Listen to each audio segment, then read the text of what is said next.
커피는 입으로 마시고 코로 느낀다고 할 정도로 그윽하고 풍부한 향을 가진 음료인데요. 네, 과연 이 커피 향에는 어떤 과학적 원리가 숨어 있을까요? 오늘 사이언스 앤 북에서 알아보도록 하겠습니다. 이 커피 향의 비밀을 집필한 최낙원 작가 자리에 함께해 주셨습니다. 안녕하세요. 네, 안녕하십니까. 네, 그동안 음식의 맛과 관련된 다양한 과학 도서들을 많이 내셨는데요. 특별히 이번에 커피 향과 관련된 과학적 원리에 대해서 집필하게 된 계기가 있을까요? 네. 많은 사람들이 그 맛에 대해서 관심을 갖고 있고, 맛에 대해서 얘기를 하지만, 정작 우리가 어떤 것을 맛으로 느끼고, 왜 느끼고, 어떻게 느끼는지에 대해서는 잘 모르고 관심도 없는 것 같습니다. 네. 그래서 입으로 느끼는 맛은 5가지 뿐이고, 세상의 수만 가지 요리의 다양한 맛은 전적으로 0.1%도 안 되는 향에 의한 것인데, 그 가장 기본되는 이런 지식도 잘 모르는 것 같습니다. 네. 네. 그로 인해서 만들어진 음식에 대한 오해, 불신, 불안도 많아서 작년에 제가 맛이란 무엇인가를 썼는데요. 생각보다 많은 분들이 관심을 가져주셨습니다. 그 중에서 특히 이제 커피 하시는 분들이 많았고요. 커피에서도 향이 가장 중요한데 커피에 대한 책은 많아도 정작 커피의 맛과 향에 대한 제대로 설명해 준 책이 없었는데 그나마 저 책이 많이 도움됐다고 하더군요. 사실 그 책에서는 커피에 대해서 전혀 말하지 않았었거든요. 네.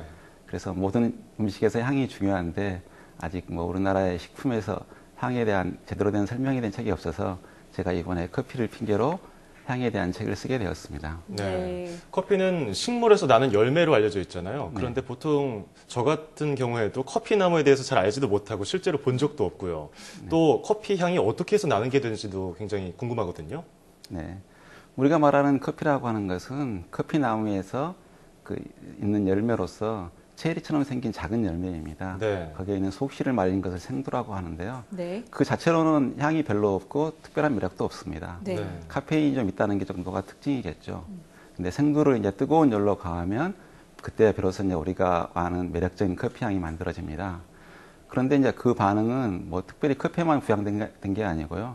고구마를 굽거나 밤을 굽거나 호떡을 굽거나 빵을 구울 때도 일어나는 식품 모두에 일어나는 공통적인 반응입니다. 그러네요. 네. 이게 커피에서 만들어지는 과정과 원리를 이해하면 다른 모든 요리에 있는 향도 이해할 수 있는 것이죠. 어떤 음식 재료든 사실은 그 재료 속에는 당분과 아미노산이라고 하는 아주 작은 분자들이 있고요. 이걸 130도 이상, 그러니까 150도, 180도로 가열하게 되면 분자가 쪼개지고 결합되고 변형되어서 향기 물질이 만들어집니다. 네. 그것의 실제 양은 0.1%도 안 되는 작은 양인데요. 향 자체가 원래 아주 작은 양으로 작동하는 거라서 그렇게 작은 양으로도 강력하고 누구나 좋아하는 고소한 향이 됩니다. 그러니까 식품마다 성분 조성이 약간씩 달라서 그 느낌이나 향조가 약간씩 다르지만 기본적인 패턴은 똑같습니다. 커피를 볶는 거나 참깨를 볶는 거나 고구마를 굽는 거나 삼겹살을 굽는 거나 똑같은 반응이야 똑같은 향입니다. 따라서 생두 자체는 사실 맛이 될 잠재력만 갖고 있는 거고 커피의 향은 인간이 창조한 거라고 할 수 있겠죠. 네, 그렇군요. 생두를 뜨겁게 열로 볶아 매력적인 커피 향을 맡을 수 있다 이렇게 얘기를 해주셨는데 커피든 음식이든 따뜻할 때 가장 맛이 있지 않나 싶어요. 그래서 이렇게 열에 의해서 향기를 내거나 변하게 할 수 있는 건가요? 네, 그렇습니다. 사실 따뜻할 때 향이 잘 느껴지는 것은 향이라고 하는 게 작은 분자이고요. 분자 운동은 뜨거워지면 활발해집니다. 그러니까 온도가 높으면 많은 냄새 분자가 휘발해가지고 저희 코에 닿으니까 코로 느낄 수 있는 거죠. 네. 그런데 온도가 높은 게 항상 유리한 것만은 아닙니다. 왜냐하면 가열할 때 향이 만들어지는데요. 가장 향이 잘 만들어지고 닿으면은 휘발되어 사라지고 파괴되는 공정입니다. 그러니까 만들 때 어쩔 수 없이 고온에서 가열하지만 좋은 향이 만들어지면 즉시 냉각을 해서 더 이상 반응이 일어나지 않도록 해야 됩니다. 네. 따라서 향을 오래 유지하려면 온도를 낮추는 게 유리합니다. 그리고 사실 마실 때도 향이 좋다고 점점 온도를 높이다 보니까 너무 뜨겁게 마시는 경우가 있는데요. 네네. 우리한테 목에 통증을 유발하고 손상을 유발할 수도 있습니다. 그래서 건강에 좋지 않으니까 너무 커피를 뜨겁게 서빙하는 것은 바람직하지 않은 것 같습니다. 네, 뜨거울수록 맛이 좋다, 오락모락 김이 올라오는 그 모습이 좋아서 좋다고 생각했는데 오히려 그게 아니었네요. 네. 지나치게 높으면 좀 그렇게 말입니다. 그렇다면 이 좋은 향을 내면서 커피 특유의 쓴 맛을 좀 덜 나게 하는 방법은 없을까요? 그게 사실 커피에서 가장 핵심적이면서 어려운 기술인데요. 네.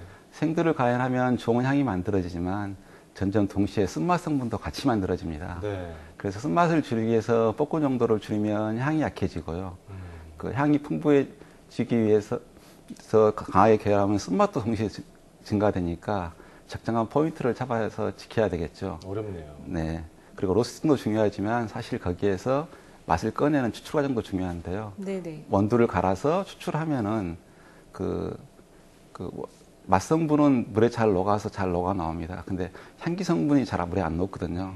그래서 이제 뜨거울수록 그 맛 성분, 향기 성분이 잘 빠져나오는데 그 동시에 아주 뜨거우면 쓴맛 성분도 갑자기 확 빠져나오는 경우가 있습니다. 네. 그러니까 그 향을 위해서 너무 뜨거운 온도를 가열하면 좋지 않겠습니다. 그래서 많은 경험과 기술이 필요한 것이죠. 네. 향을 오래 유지하려면 온도를 낮게 해주는 게 더 유리하다고 말씀을 해주셨는데 커피 향을 좀 더 오래 유지하기 위한 방법이 있을까요? 사실 저희가 이제 과일 향 같은 경우는 좀 오래되는데요. 커피와 같이 이렇게 가열해서 만들어진 향은 유지 기간이 아주 짧은 향입니다. 네. 그래서 그냥 커피는 신선식품이다 생각하시고 가급적이면 적당한 시간 안에 소비하는 게 좋습니다. 보관에서 가장 큰 적은 산소하고 온도입니다. 네. 산소하고 접촉을 피하고 낮은 온도에서 보관하는 게 좋겠습니다. 네.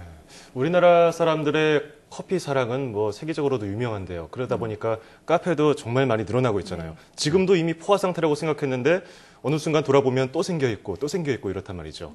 우리나라 사람들의 커피 사랑 왜 그럴까요? 그러니까 뭐 커피 자체에 여러 가지 매력이 있지만 그 매력 플러스 다른 요인이 복합적으로 작용해서 상승작용하는 것 같습니다. 네. 네. 그래서 커피의 매력을 제외하고 본다면 일단은 여러 가지 현대인은 너무 다양한 선택을 하다 보니까 네. 오히려 품목별로는 소수에 좀 제한되는 경우가 있는 것 같고요. 또 현대인이 워낙 피로사회다 보니까 오히려 이제 카페인의 각성 기능이 필요한 것 같아서 좀 씁쓸한 생각도 들기도 합니다. 그 외에도 다양한 요인이 있는데 그 중에서 가장 바람직한 요인을 찾는다면 커피를 공부하는 사람들이 는 이유 같습니다. 사람들이 좋아하면 알고 싶어 하고 알게 되면 더 좋아하게 되는데요. 요즘은 이래저래 커피를 공부하는 사람들이 정말 많습니다. 네. 교류도 활발하고요. 그래서 더 많은 사람들이 커피를 좋아하는 것 같습니다. 사실 뭐 식품 중에서 커피만큼 원료 선택부터 최종 제품까지 여러 가지 과정을 자기가 직접 해보면서 개성을 찾고 재미를 느낄 만한 공부거리도 별로 없습니다. 네. 사실 커피 성분에 대한 우리 사회 의견이 분분한데요. 커피를 많이 마시면 해로울 수 있다. 이런 얘기들을 하는데 어느 정도까지 마셔야 해로운 건지 궁금합니다. 그러니까 예전에는 커피의 카페인 중독이라든가 그런 위험에 대한 기사가 많았는데요.